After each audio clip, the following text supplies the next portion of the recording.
Brent's oil is over $110 a barrel. Well, I don't really care at what point you watch oil now. If oil goes up, everything else is going to crash. You see oil up, that means it's inflationary. That's going to hurt all these stocks. It's going to hurt the bond market, so you're going to have bond yields going up, and that's going to push up mortgage rates.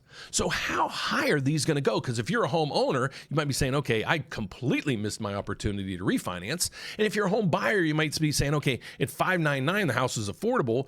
6.25, it was getting a little iffy. 6.5, I don't know if I can buy a house. At 7, I think it's out of my cards. Well, I'm going to give you some tools that you can help you put yourself in a position to see, is it in your cards or not? But let's get over to this piece of the puzzle. And the reason why I want to show you this is now a lot of mainstream media is saying, oh, there's now a 50% chance the Federal Reserve is actually going to increase rates. Okay, so the Federal Reserve, they control that rate over there. That's not a mortgage rate or a car loan or anything. It's called the federal funds rate. Okay, what they look at is they look at inflation through the PCE, they look at the jobs report, and they look at the gross domestic production.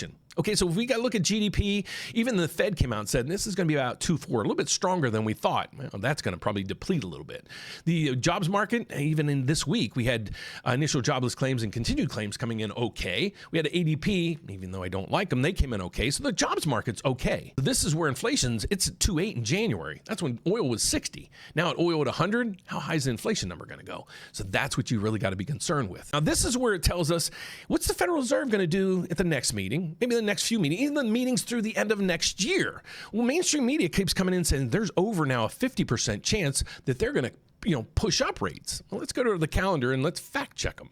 So you go down through here, and remember, we were just looking at the federal funds rate right now is 3.75 or 3.5 to 3.75, right in this range right through here. Okay, so then you're going to see that whole blue chart down through there, whatever color you want to call that.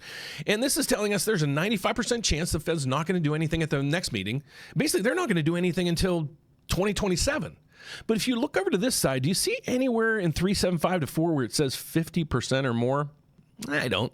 So it doesn't really look like there's a 50% chance that the Federal Reserve will be increasing rates, but it's all going to depend on oil and how high that pushes up our inflationary numbers.